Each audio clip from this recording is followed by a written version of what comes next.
کہا کہ اللہ تو عمر ابن الخطاب یا عمر ابن ہشام، جن میں سے جو تو پسند کرتا ان دونوں میں سے کسی ایک کو اسلام کی دولت سے نواز کر، مسلمانوں کی مدد فرما۔ اللہ کو یہ دعا بہت پسند آئی اور اللہ کے نزدیک عمر ابن ہشام سے زیادہ عمر ابن الخطاب پسند تھے۔ اللہ نے ان کو ہدایت دے دی۔ ہم سب مرید اسلام ہیں، حضرت عمر مراد اسلام ہیں۔ ہم سب اسلام کو چاہنے والے ہیں۔ اسلام نے جس کو چاہا ہے وہ عمر ہے۔ صرف دنیا میں ایک ہی شخصیت ہے جس نے اسلام نے چاہا، وہ عمر ہے۔ عمر قرآن سننے ہی کی وجہ سے بڑے بڑے صحابہ اسلام قبول کیے ہیں، یاد رکھیے۔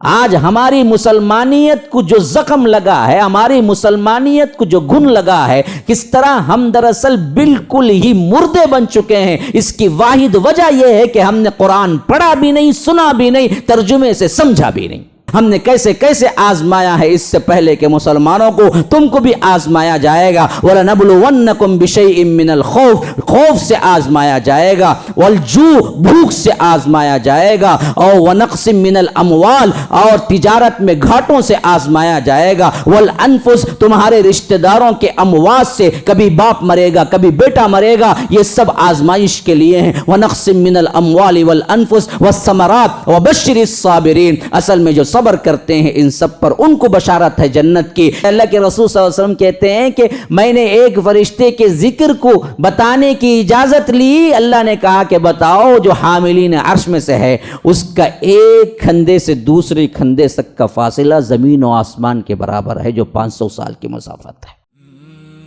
MSLI ٹی وی، رہنمائی بدلتی دنیا کے لیے۔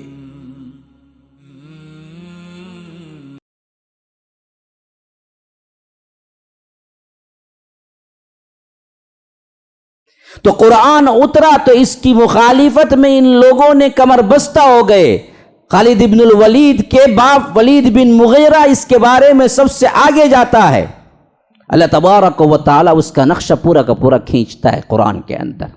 انہو فکر وقدر فقتل کیف قدر ثم قتل کیف قدر ثم نظر ثم عبس وبصر ثم ادبر واستكبر فقال ان هذا الا سحر يؤثر ان هذا الا قول البشر سأصليه سقر وما ادراك ما سقر لا تبقي ولا تذر لواحة للبشر علیہا 19۔ کیا عکاسی ہے جو رب قرآن کر رہا ہے۔ ولید بن مغیرہ ایک بہت بڑا سردار تھا، لیکن دین اسلام کا دشمن، توحید کا دشمن تھا، لیکن قرآن ایسا تھا کہ جو سنتا تھا وہ اللہ کے رسول صلی اللہ علیہ وسلم پر ایمان لے آتا تھا۔ اس کے الفاظ، اس کا اٹھان، اس کا ذوق، اس کو پیش کرنے کا انداز ہی ایسا ہے قرآن کا کہ ہر کسی کو کھینچ لیتا ہے اپنی طرف، کیونکہ یہ رب کا کلام ہے، اور رب کی عظمت خواہ کافر ہو، مشرک ہو، ملحد ہو، ہر ایک کے دل میں اللہ نے رکھا ہے۔ دل کے اندر ایک چیز ہے جو رب سے تعلق رکھتی ہے، رب کے کلام کو سنتی ہے، اندر کی روح تو مچل اٹھتی ہے کہ یہ وہ رب ہے جو مجھے پیدا کیا۔ تو ان لوگوں کے اندر کھلبلی مچ گئی کہ اس قرآن کو روکیں کیسے۔ 4 نبوت کا زمانہ تھا، حج آ رہا تھا، لوگ پورے عرب سے آنے والے تھے، اور معلوم تھا کہ اللہ کے رسول ایک ایک حاجی پر قرآن پیش کریں گے جا کر، اور جو بھی سنے گا وہ ضرور بالضرور متاثر ہوگا۔ تو ہم کو پہلے ہی فیصلہ کر لینا کہ اللہ کے رسول کے بارے میں ہم کیا کہیں۔ تو اللہ تعالیٰ وہ پورا نقشہ کھینچتا ہے۔ انہو فکر وقدر، اس نے کیا کیا؟ غور و فکر کیا، فکر وقدر، پھر اس کے بعد بڑے ہی سوچ بچار کے ساتھ سر اٹھایا، گویا کہ بہت بڑا مفکر ہو، بہت بڑا کیا ہے، اہم ترین فیصلے کے لیے بیٹھا ہوا ہو۔ اللہ کہتا ہے فقتل کیف قدر، خدا کی مار اس پر کہ اس نے کیسا برا فیصلہ کیا۔ ثم قتل کیف قدر، پھر خدا کی مار اس پر، خدا کی لعنت اس پر، اس بدبخت نے کیسا اندازہ کیا۔ ثم نظر، پھر چہرہ اٹھایا، یوں دیکھا، لوگوں کو، گویا کہ بہت اہم ترین بات کہنے والا. ثم عبس وبصر، پھر پیشانی چھکیڑی اور منہ موڑا. ہاں، عبسہ کہتے ہیں پیشانی پہ شکنے ڈالنے کو، جیسے غور سے کبھی دیکھتے ہیں کبھی سوچتے ہیں تو یہاں پر کیا ہے لکیریں پڑ جاتی ہیں، اسے کہتے ہیں عبس. عبس وبصر. ثم ادبر واستکبر، پھر پیٹ پھیرا، تکبر کیا. پھر کہا فقال ان ھذا الا سحر یؤثر، یہ کچھ نہیں پیش کرتے سوائے اس کے کہ کیا ہے، یہ جادو کی باتیں ہیں، یہ جادوگری ہے. ان ھذا الا قول البشر، ایسا معلوم ہوتا ہے یہ تو کسی انسان ہی کا کلام ہے، اللہ کا کلام نہیں ہے. ہم یہی کہیں گے لوگوں کو ایک دیوانہ پاگل جادوگر ہے جو کچھ کہہ کے پیش کرتا ہے، یعنی اللہ کا کلام تو نہیں ہے. ان ھذا الا قول البشر، یہ تو انسان کا کلام ہے. اللہ کہتا ہے ایسے کہنے والے کو ہم کیا کریں گے، سأصلیہ سقر، ہم اسے پھینکیں گے سقر میں. وما ادراک ما سقر، یہ سقر کیا چیز ہے تم کو پتا ہے؟ ہاں، قرآن کا یہ انداز، اردو کا ترجمہ ہی اتنا لبھانے والا ہے تو عربی سے ڈائریکٹ سمجھیں گے تو آپ کی حالت کیا ہوگی. اس لیے کہتا ہوں کہ سیکھو، پڑھو، تب معلوم ہوگی اس کی چاشنی، کیا میٹھاس ہے قرآن کے اندر. وما ادراک ما سقر، تم کیا جانتے وہ سقر کیا ہے؟ لا تبقی ولا تذر، نہ باقی رکھے گی نہ چھوڑے گی. جو سقر میں پڑے گا جا کے نہ وہ باقی رہے گا، لا تبقی ولا تذر، نہ اسے کیا ہے مار ہی دے گی. لواحۃ للبشر، اس کی چمڑی کو جلا کے رکھ دے گی. سقر اصل میں جہنم کی ایک وادی ہے جہاں اللہ کہتا ہے جو پڑے گا اس میں، پھر جہنم کیا نہیں کرے گی، اس کو مکمل مار کے ختم نہیں کرے گی، نہ اس کو اچھا رکھے گی. دونوں کے درمیان پستہ رہے گا. مر مر کے مرو، مر مر کے مرو، نہ پورا مرنا ہے نہ پورا زندہ ہونا ہے، مرو مر کھاؤ. کیا ہوگا؟ لواحۃ للبشر. لواحۃ للبشر، اصل میں بشر ہم کو بھی اسی واسطے کہتے ہیں. یہ جو جلد ہے نا جی، یہ جلد جو ہے نا، اس کے اندر حساسیت ہے پوری. یہ جلد کا جو اتنا بڑا حصہ ہے پورے جسم پہ، ان سب کو وہ جلا کے راکھ کر دے گی. ایسی جہنم ہے ہمارے. علیہا 19، اتنی بڑی جہنم پر ہمارے فرشتے کتنے ہیں؟ صرف 19 ہیں. ہاں، ہم نے بڑے بڑے کیا نہیں کیے، ہزاروں کے فرشتے نہیں رکھے، صرف 19 فرشتے میرے ہیں جو پوری جہنم کو سنبھال رہے ہیں. علیہا 19. تو جب یہ ابو جہل کے سامنے پیش ہوا کہ جہنم میں 19 ہیں، تو اس نے کہا کہ ارے میں ایک ہاتھ سے 10 کو دیکھ لوں گا اور ایک ہاتھ سے 9 کو دیکھ لوں گا، پھر سیدھے کیا ہے میں خود کیا جنت چلا جاؤں گا. اس نے مذاق اڑایا، ارے 19 فرشتے، 10 کو تو میں ایک ہی ہاتھ کافی ہے، باقی 9 کو اور ایک ہاتھ کافی ہے. اللہ نے کہا کہ اچھا یہ آتو سوسلی سقر، پہلے جہنم تو آتو، ہم بتائیں گے تجھے ایک ایک فرشتہ کیسے ہے. اس میں ایک فرشتے کے بارے میں اللہ تبارک و تعالی نے اللہ کے رسول کو کہا کہ آپ بتانے کا آپ کو اجازت ہے. اللہ کے رسول صلی اللہ علیہ وسلم کہتے ہیں کہ میں نے ایک فرشتے کے ذکر کو بتانے کی اجازت لی. اللہ نے کہا کہ بتاؤ، جو حاملین عرش میں سے ہے اس کا ایک کھندے سے دوسرے کھندے تک کا فاصلہ زمین و آسمان کے برابر ہے، جو 500 سال کی مسافت ہے.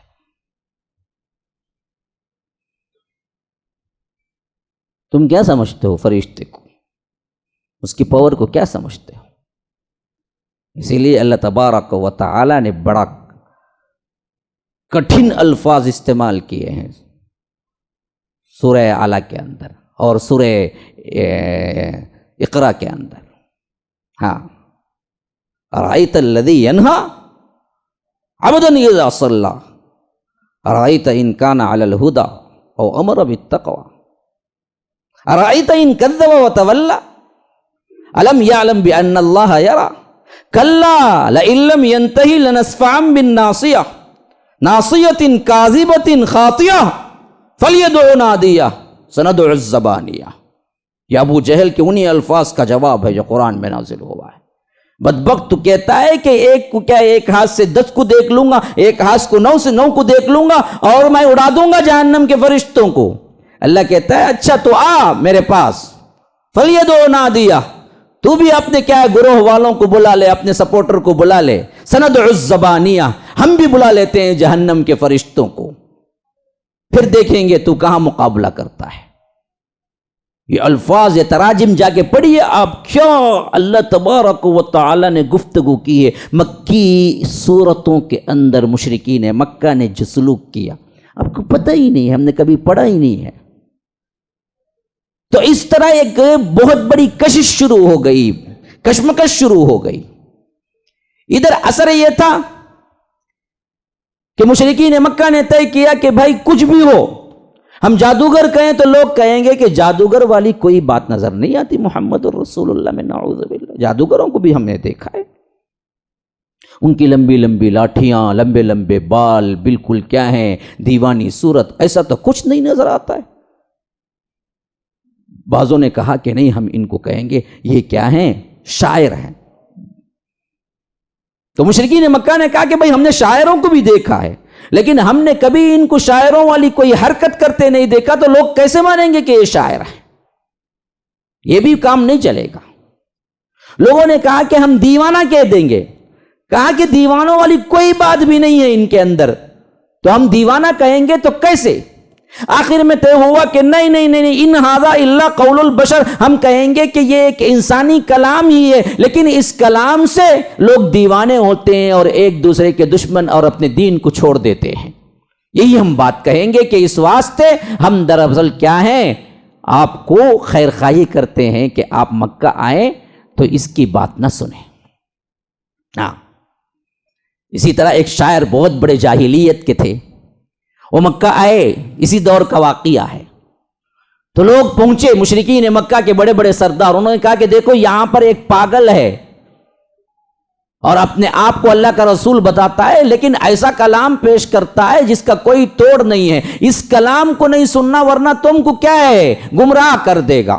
وہ اتنا کان بھرے، اتنا کان بھرے، اتنا کان بھرے کہتے ہیں کہ میں نے روئیاں ٹھونس لی اپنے کانوں میں کہ جب بھی کعبۃ اللہ جاتا تھا کہ کہیں وہ اللہ کے رسول کے الفاظ میرے کان میں نہ پڑ جائیں، اس واسطے میں نے کانوں میں روئیاں ٹھونس لی، اور جب بھی جاتا تھا میں ان سے دور دور ہی رہتا تھا۔ آخر کار ایک دن مجھے خیال آیا کہ میں خود زباندان ہوں، میں شاعر ہوں، جو بھی کہہ رہے ہیں کہ اچھا ہے یا برا ہے، مجھے خود سمجھ ہے کہ میں طے کر سکتا ہوں کہ میں کیوں کان میں روئی ٹھوس کے جاؤں۔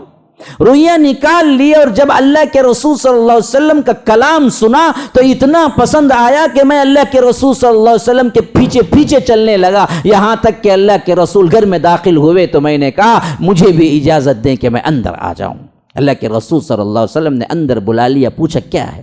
کہا کہ آپ کیا کہتے ہیں؟ کہا کہ میں اس کے سوا کچھ نہیں کہتا جو رب العالمین کہتا ہے، ایک اللہ کی عبادت کرو، اس کے سوا کسی کی عبادت نہ کرو، اور میں اس کی طرف سے پیغمبر بن کے آیا ہوں، مجھے رسول مانو، اور اللہ نے میرے ذریعے کلام کیا ہے، یہ قرآن کو مانو۔ کہا کہ اچھا آپ اپنی تبلیغ کیجئے۔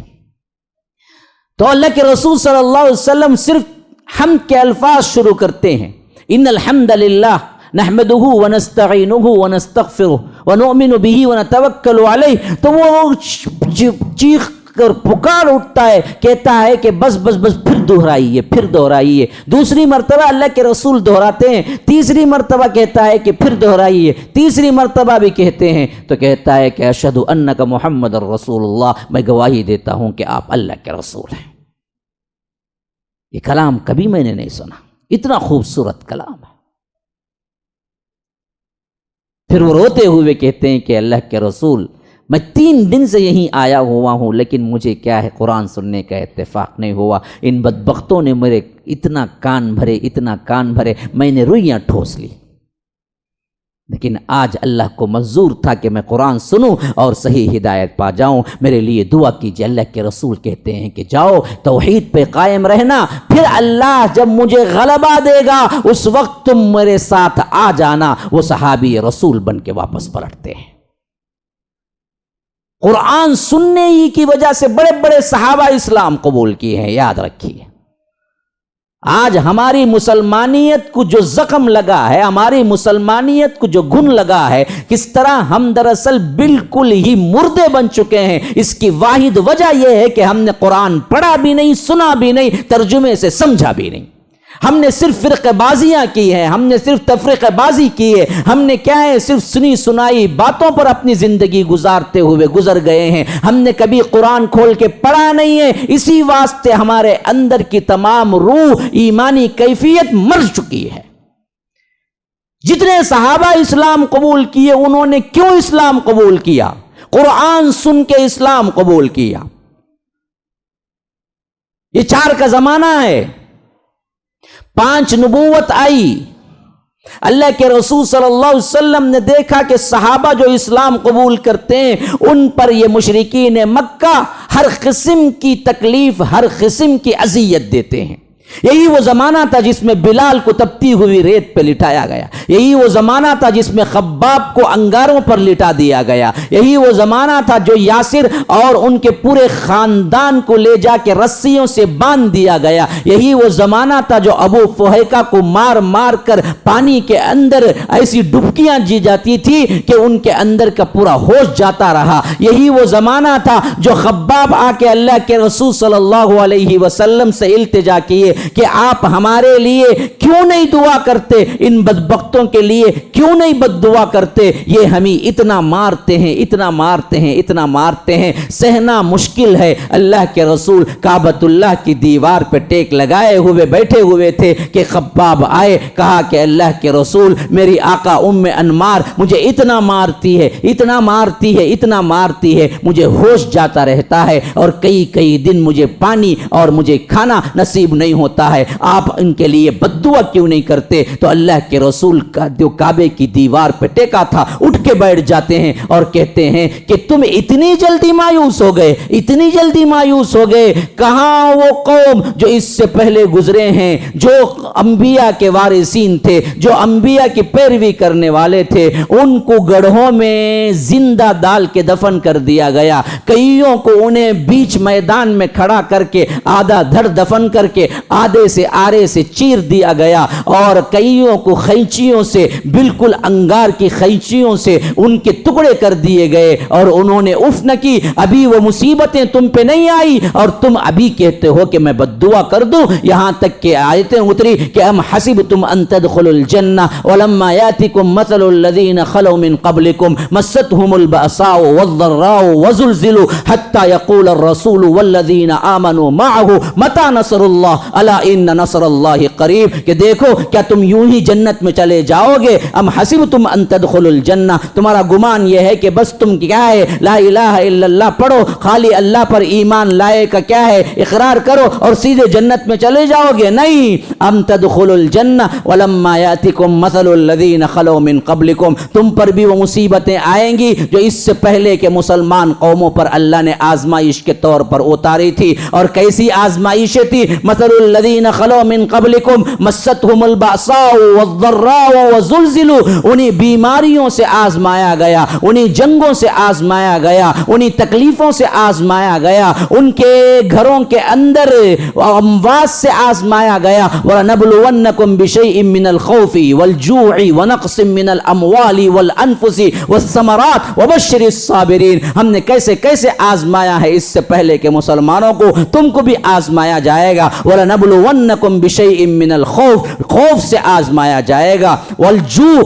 بھوک سے آزمایا جائے گا، اور وَنَقْصٍ مِّنَ الْأَمْوَالِ، اور تجارت میں گھاٹوں سے آزمایا جائے گا، وَالْأَنفُسِ، تمہارے رشتہ داروں کے اموات سے، کبھی باپ مرے گا کبھی بیٹا مرے گا، یہ سب آزمائش کے لیے ہیں۔ وَنَقْصٍ مِّنَ الْأَمْوَالِ وَالْأَنفُسِ وَالثَّمَرَاتِ وَبَشِّرِ الصَّابِرِينَ، اصل میں جو صبر کرتے ہیں ان سب پر ان کو بشارت ہے جنت کی، کہ جب بھی کوئی مصیبت آتی ہے وہ کہتے ہیں الذین اذا اصابتهم مصیبہ قالوا انا للہ وانا الیہ راجعون، ہم سب اللہ ہی کے ہیں، اللہ ہی کی طرف جاتے ہیں۔ اولئک علیہم صلوات من ربہم ورحمہ، ایسے لوگوں کو ان کے رب کی طرف سے رحمتوں کی بارشیں ہیں، برکتوں کی بارشیں ہیں، صلوات من ربہم ورحمہ واولئک هم المفلحون، یہی ہیں ہدایت یافتہ، واولئک هم المہتدون، یہی ہیں ہدایت یافتہ، یہی ہیں کامیاب لوگ۔ ایسی آزمائشوں پر کھڑے اترے اصحاب رسولullah، ہمارے اوپر کیا آزمائشیں آئی، ہم نے اس دین کے لیے ایک دھکا کھایا،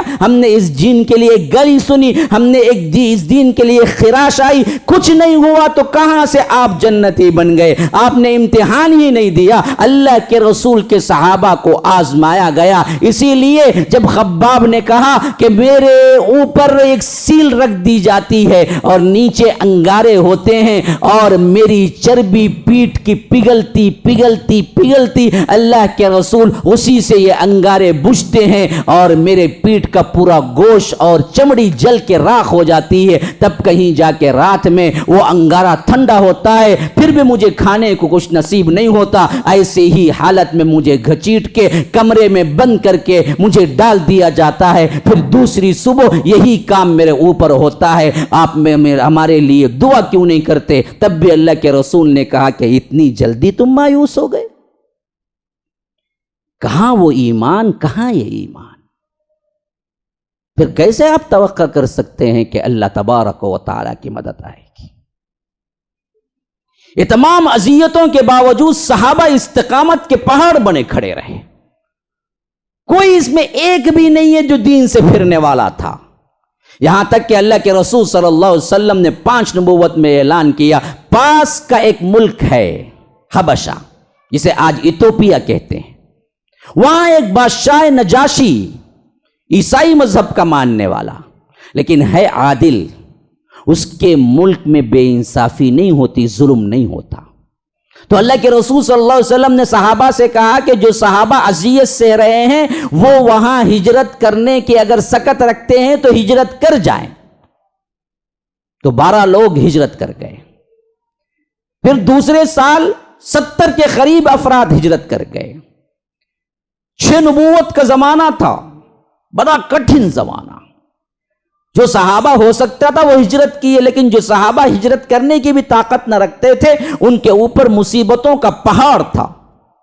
ایسا ہی ایک وقت تھا، اللہ تبارک و تعالیٰ کے دربار میں اللہ کے رسول نے ہاتھ اٹھا دیا، اے اللہ، تو عمر ابن خطاب یا عمر ابن ہشام، یہ 2 بڑے مکے کے سردار تھے جن کی بہت چلتی تھی، بہت طاقت تھی، بہت پاور تھا، تو اللہ کے رسول صلی اللہ علیہ وسلم نے دعا کے لیے ہاتھ اٹھا دیے، کہا کہ اللہ تو عمر ابن الخطاب یا عمر ابن ہشام، جن میں سے جو تو پسند کرتا ان دونوں میں سے کسی ایک کو اسلام کی دولت سے نواز کر مسلمانوں کی مدد فرما۔ اللہ کو یہ دعا بہت پسند آئی اور اللہ کے نزدیک عمر ابن ہشام سے زیادہ عمر ابن الخطاب پسند تھے، اللہ نے ان کو ہدایت دے دی۔ عمر ابن ہشام ابو جہل کا نام ہے، اللہ کے رسول نے 2 نام لیے، یا اللہ ابو جہل کو یا عمر کو، ان دونوں میں سے جس کو پسند کرتا ہے اس کو ہدایت سے نواز کر مسلمانوں کی مدد کے لیے منتخب فرما۔ اللہ تبارک و تعالیٰ کو عمر پسند تھے، ابو جہل کو تو ہدایت نہ ملی، اسی واسطے ہم سب مرید اسلام ہیں، حضرت عمر مراد اسلام ہیں، ہم سب اسلام کو چاہنے والے ہیں، اسلام نے جس کو چاہا ہے وہ عمر ہے۔ صرف دنیا میں ایک ہی شخصیت ہے جس نے اسلام نے چاہا، وہ عمر ہے، عمر۔ اسی واسطے آج بھی عمر کا نام عمر ہے۔ جو منافقین ہیں جن کو عمر کا نام نہیں ہوتا، اللہ کی قسم وہ مسلمان نہیں ہے۔ ہاں، کن کو نہیں ہوتا ہے، کہاں اشارہ کر رہا ہوں آپ کو پتا ہے، یاد رکھو۔ عمر وہ بہترین شخصیت ہیں جو حق و باطل میں فرق کرنے والے ہیں۔ 6 نبوت کا زمانہ تھا، اللہ کے رسول صلی اللہ علیہ وسلم نے ابھی یہ دعا کیے تھے، ادھر حضرت عمر کے حالات تبدیل ہونے لگے۔ یہ کٹر مخالفین اسلام میں سے تھے اور سب سے زیادہ نفرت کی نگاہ تھی ان پر۔ وہ سمجھتے تھے کہ ہمارے بتوں کو برا بلا کہنے والے ہیں یہ لوگ، کسی نہ کسی طرح ہم ان کو ختم کر کے ہی کیا ہے سکون کا سانس لیں گے۔ لیکن ان کے اندر کی اچھائیاں بھی بہت تھی، اس کی وجہ سے اللہ نے ان کو انتخاب کر چکا تھا۔ کہتے ہیں کہ ایک زمانہ ایسا بھی آیا کہ میں کعبۃ اللہ میں داخل ہوا تو اللہ کے رسول صلی اللہ علیہ وسلم ایک کونے میں کھڑے، کبھی کبھی اللہ کے رسول رکن یمانی کی طرف کھڑے ہو جاتے تھے، کبھی حجر اسود کی طرف کھڑے ہو جاتے تھے اور نماز شروع کر دیتے تھے۔ ایسے ہی کعبے کے ایک کونے میں اللہ کے رسول صلی اللہ علیہ وسلم نماز کے لیے کھڑے ہوئے ہیں، یہاں تک کہ میں کبھی سننا نہ چاہتا تھا کلام قرآن کو، لیکن میرے دل میں کیا آیا پتہ نہیں کہ اس وقت میں نے سوچا کہ آخر یہ محمد پڑھتے کیا ہیں صلی اللہ علیہ وسلم، سن لیا جائے۔ میں بھی ایک کونے میں کھڑا ہو گیا، یہاں تک کہ جب میں نے سنا اللہ کے رسول اس وقت حاقہ پڑھ رہے، الحاقہ ملحاقہ وما ادراک ما، میں حیران شجدر کیا زبان ہے اور کیا اس کے اندر تنبیہ ہے، کیا موعظت ہے، کیسی ہدایت ہے۔ وہ سورہ بھی ایسی ہے اگر آپ پڑھیں گے تو حیران رہ جائیں گے۔ اللہ کے رسول نے حق کا شروع کیا تو میں یوں دم بخود ہو کے کھڑا ہو گیا کہ کیا الحاقہ ملحاقہ وما ادراک ملحاقہ کذبت ثمود وعاد بالقارعہ، تو میں سننے لگا یہاں تک کہ سورت کی اینڈنگ میں آئے تو میں متاثر ہو چکا تھا پورا کا پورا۔ جیسے ہی میرے دل میں خیال آیا ارے یہ تو دراصل کوئی شاعر لگتا ہے، تو فوراً اللہ کے رسول اس آیت پہ پہنچے، ولا بقول شاعر، یہ کوئی شاعر کا کلام نہیں۔ حضرت عمر نے سوچا کہ ارے میں نے ابھی دل میں سوچا، یہ سمجھ لیا یہ تو کوئی کاہن لگتا ہے۔ تو اگلی آیت اللہ کے رسول نے پڑھا کہ ولا بقول کاہن، یہ کوئی کاہن کا کلام نہیں۔ تو میں نے کہا کہ نہ، یہ تو کچھ اور ہی ہے۔ تو حضرت عمر کہتے ہیں اس کے بعد سے میرے دل کے اندر اسلام داخل ہونا شروع ہو گیا، یہاں تک کہ ایک موقع ایسا بھی آیا کہ میرے دل کے اندر بات اٹھی کہ ان تمام باتوں کا اصل سبب کیا ہے، کیوں ہماری قوم دو ٹکڑے ہوئی، کیوں مسلمان اور یہ مشرکین کا مسئلہ ہے، یہ سب نعوذ باللہ اللہ کے رسول کی وجہ سے ہی ہے۔ اگر انہی کو نعوذ باللہ قتل کر دیا جائے تو پھر بات ہی ختم ہو جائے گی۔ تو میں نے اس نیت سے تلوار لی، نکلا، راستے میں میرا دوست مل گیا، پوچھا کہاں جا رہے ہو؟ کہا کہ اللہ کے رسول صلی اللہ علیہ وسلم کو قتل کرنے کے لیے جا رہا ہوں، کیونکہ بہادر بہت تھے۔ تو برملا کہا، انہوں نے کہا کہ کیوں؟ کہا کہ یہی وہ شخص ہے جس کی وجہ سے ہمارے گھروں کے اندر درار پڑ گئی، بھائی بھائی کا دشمن ہو گیا، باپ بیٹے کا دشمن ہو گیا۔ آج ہم کو بھی کہتے ہیں کہ یہ کیا ہے، فتنہ کرنے والے ہیں، یہی تو وہ بھی کہتے تھے کہ توحید کو فتنہ کہتے تھے۔ تو حضرت عمر کو ان کے دوست نے کہا کہ نہ وہاں بعد میں جانا، جس کی وجہ سے تم قتل کرنے کے لیے جا رہے ہو وہ دین تو تمہارے بہن تک پہنچ چکا ہے، تمہارا گھر کا جو معاملہ ہے، تمہارے بہنوی اور تمہارے بہن ہیں وہ خود اسلام قبول کر چکے ہیں۔ مجھے اتنا غصہ آیا کہ میں بالکل اللہ کے رسول کی طرف جانے کے بجائے سواری موڑی اور اللہ کے رسول صلی اللہ علیہ وسلم کے گھر کے بجائے اپنے بہن کے گھر جو فاطمہ تھی ان کی طرف کر لیا۔ اور یہ اتفاق سے یہ فاطمہ وہ ہیں جو اللہ کے رسول صلی اللہ علیہ وسلم نے عشرۃ المبشرہ کے جو 10 صحابہ کہے ان میں سے 5ویں نمبر پہ آنے والے حضرت سعید بن زید کی بیوی ہیں، لیکن حضرت عمر کی بہن تھی۔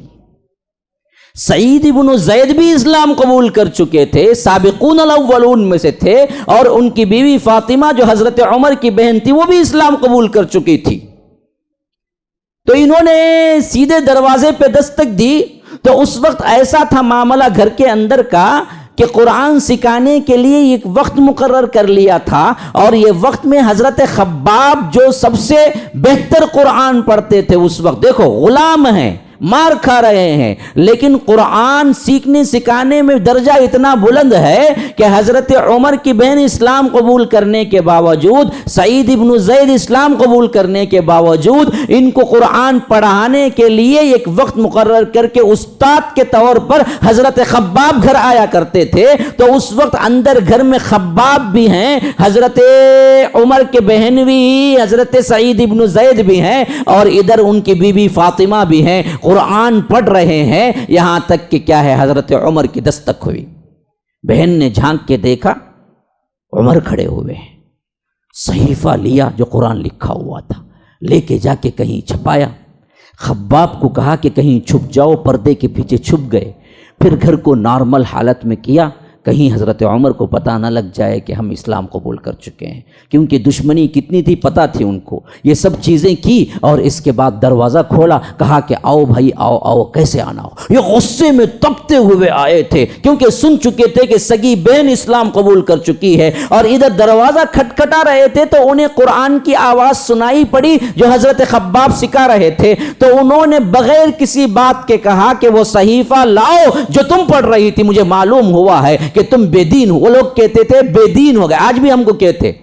مر گیا مردود فاتحہ نہ درود کہتے، کون ہمیں، انہوں کون کہتے، پکے سچے مسلمان کہتے جو قبروں کا طواف کرتے۔ ہاں ہم کو یہی حال ان کا بھی، انہوں نے کہا کہ کیا ہے تم بے دین ہو گئی ہو۔ حضرت عمر کی بہن نے کہا کہ بے دین نہیں، صحیح دین میں آئے ہیں، اس سے پہلے بے دین تھے ہم، توحید کو پائے تو صحیح دین میں آئے ہیں۔ انہوں نے کہا کہ لاؤ تو صحیح وہ صحیفہ جو تم پڑھ، کہا کہ کون سا صحیفہ، کہاں کا صحیفہ۔ اب غصہ بالکل عروج پہ تھا کہ چھانٹا مارا بہن کو، مجھ سے چھپاتی ہو، مجھے معلوم ہے کہ تم نے دین قبول کر لیا ہے محمد کا۔ وہ بھی عمر کی بہن تھی، کچھ کم نہیں تھی۔ کہا کہ عمر، جس کا خون، جس کے باپ کا خون تمہارے جسم میں دوڑ رہا ہے وہی میرے بھی جسم میں، میں بھی عمر کی بہن ہوں، اب تم کچھ بھی کر لو، ہاں ہم محمد کے ساتھی اور محمد الرسول اللہ کو رسول مان چکے ہیں، تمہارا جی چاہے جو کر لو۔ اب غصے میں آئے، مارنے لگے، تو ان کو بچانے کے لیے ان کے شوہر سعید ابن زید آئے تو ان کو بھی مارنے لگے۔ لیکن جیسے ہی بہن کے چہرے سے خون رسنے لگا تو بھائی کی محبت غالب آ ہی گئی۔ انہوں نے افسوس کے ساتھ دیکھنا شروع کیا کہ میں نے کیا کر دیا، اپنی ہی بہن کو مارا، کیوں مارا؟ تو ٹھنڈے پڑ گئے۔ کہا کہ دیکھو جو ہوا سو ہوا، وہ صحیفہ تو بتاؤ جو تم پڑھ رہی تھی۔ روایتوں میں آتا ہے کہ حضرت فاطمہ نے حضرت عمر کے بہن نے کہا کہ نہ، ہم آپ کو نہیں دیں گے، آپ کافر ہیں، نجس ہیں، آپ جائیے غسل کیجئے، اگر غسل کر کے آئیں گے تو ہم وہ صحیفہ آپ کو دیں گے۔ پتہ نہیں حضرت عمر کو وہ لمحہ کون سا لمحہ تھا، توبے کا یا ایمان کا، کہ اللہ کے رسول صلی اللہ علیہ وسلم پہلے ہی دعا کر چکے تھے، وہ لمحہ آ چکا تھا قبول اسلام کا۔ حضرت عمر کی بہن فاطمہ نے یہ کہا تو حضرت عمر نے کہا کہ اچھی بات ہے، اور گئے غسل خانے میں غسل کیا، باہر آئے، کہا کہ لاؤ وہ صحیفہ۔ اسی وقت سورہ طٰہٰ کے آیتیں نازل ہوئی تھی، بالکل اسی وقت کی وحی تھی، جب وہ لائے اور کہا کہ یہ ہے وہ صحیفہ، اور ساتھ میں پڑھ کے سنانے لگے، بسم اللہ الرحمن الرحیم، طٰہٰ ما انزلنا علیک القرآن لتشقى الا تذکرۃ لمن یخشى تنزیلا ممن خلق الارض والسماوات العلی الرحمن علی العرش استوى له ما فی السماوات وما فی الارض وما بینہما وما تحت الثری وان تجہر بالقول فانه يعلم السر واخفى اللہ لا الہ الا هو له الاسماء۔ یہ حیرت سے یوں دے اللہ کی توحید بیان ہو رہی ہے، کون ہے وہ رب العالمین، اور وہ کیسا رب العالمین ہے، اللہ اپنا آپ تعارف کرا رہا ہے۔ ما انزلنا علیک القرآن لتشقى الا تذکرۃ لمن یخشى، یہ ایک یاد دہانی ہے ہر اس شخص کے لیے جو ڈرتا ہے، جو ڈرے گا اس کو قرآن نصیحت دے گا، جو ڈرے گا اس کو ہدایت ملے گی، جو منہ موڑے گا، جو غصہ کرے گا، جو ہٹ درمی کرے گا، اسے ہدایت نہیں ملے گی۔ یہ قرآن کا اصول ہے کہ الا تذکرۃ لمن یخشى، تنزیل یہ اتارا گیا ہے، کس کی طرف سے اتارا گیا ہے؟ تنزیلا ممن خلق الارض والسماوات العلی، یہ اس کی طرف سے اتارا گیا ہے، آسمان و زمین کی جس کی بادشاہی ہے، جس پر حکومت ہے، وہ اس شخصیت کی طرف سے اتارا گیا ہے جو بلند ہے۔ ممن خلق السماوات والارض العلی، الرحمن وہ کون ہے؟ وہ کون ہے؟ الجبار نہیں ہے، وہ کون ہے؟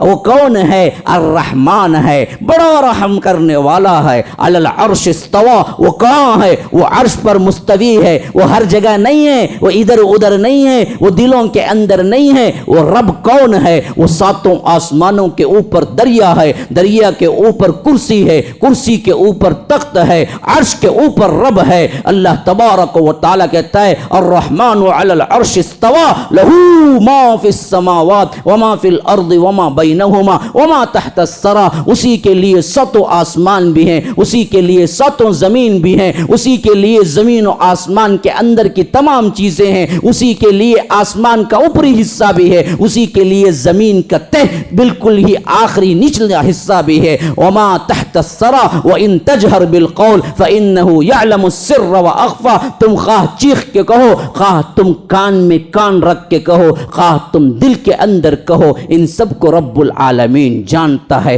تو حضرت عمر نے پوچھا اسلام قبول کرنے کا طریقہ کیا ہے؟ بس بتاؤ محمد کہاں ہیں، میں اسلام قبول کرنا چاہتا ہوں۔ حضرت فاطمہ نے کہا کہ جب تک آپ مکمل طور پر نہیں کہیں گے ہم آپ کو بتا نہیں سکتے۔ کہا کہ میں پوری ایمانداری سے کہتا ہوں کہ اسلام قبول کرنا چاہتا ہوں، اگر یہ بات ہے ہم خود آپ کو لے جائیں گے۔ اس وقت ارقم بن ابی الارقم مخزومی کے مکان میں، جو ایک پہاڑی کے اوپر تھا، اور ایک صحابی کا نام ہے ارقم بن ابی الارقم مخزومی، ان کا مکان ایک پہاڑی کے اوپر تھا، تو مشرکین مکہ کے نظروں سے اوجل تھا، تو اللہ کے رسول نے اسے اپنا پہلا سینٹر بنایا، دار ارقم۔ اسلام کا سب سے پہلا سینٹر یہی ہے، دار ارقم۔ یہاں اللہ کے رسول صلی اللہ علیہ وسلم تھے، اور خاص مسلمانوں کو ہی معلوم ہوتا تھا اللہ کے رسول وہاں ہیں۔ تو اسی لیے حضرت فاطمہ نے کہا کہ آپ کو ہم لیے چلتے ہیں اللہ کے رسول کے پاس۔ حضرت عمر نے کہا کہ بالکل میں آنے کے لیے تیار ہوں، بس کشاں چلے۔ اب وہاں کے حیرت انگیز واقعات کیا ہوئے، میں تو سمجھا کہ میں آخری 13 تک پہنچوں گا، لیکن سال 6 میں ہی ہوں۔ انشاءاللہ دیکھیں گے کہ اگلا اللہ تعالیٰ کتنی وقت میں وسعت دیتا ہے۔ ھذا وباللہ التوفیق وصلی اللہ وسلم علی نبینا محمد۔ اسأل اللہ لی ولکم ولسائر المسلمین من کل ذنب فاستغفروہ انہ هو الغفور الرحیم۔ MSLI TV رہنمائی بدلتی دنیا کے لیے۔